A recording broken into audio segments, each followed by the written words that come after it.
চট্টগ্রাম কক্সবাজার মহাসড়কের পটিয়া মনসা হসপিটালের সামনে হানিফ বাসের ধাক্কায় এম ট্রাভেলস নামে একটি বাস খালে পড়ে ঘটনাস্থলেই 2 জন নিহত হয়েছেন।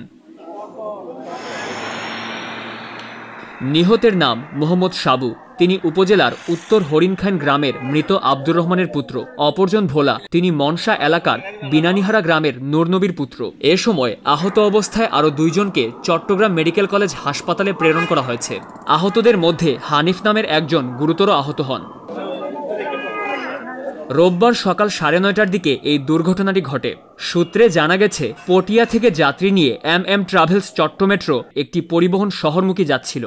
যাত্রী নেওয়ার জন্য মনসা হসপিটালের সামনে এম ইউসুফ সড়ক সংলগ্ন জায়গায় দাঁড়িয়েছিল। কক্সবাজার থেকে ছেড়ে আসা হানিফ পরিবহনের একটি পিকনিক বাস পেছন থেকে ধাক্কা দিলে এম ট্রাভেলসের বাস পার্শ্ববর্তী খালে পড়ে যায়।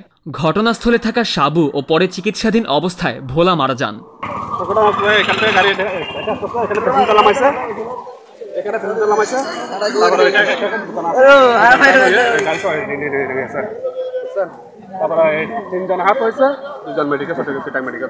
এই বিষয়ে ক্রসিং পুলিশ ফাঁড়ির ওসি জসিমউদ্দিন জানান, 2 বাসের সংঘর্ষে ঘটনাস্থলে একজন, পরে চিকিৎসাধীন অবস্থায় আরেকজন মারা যান।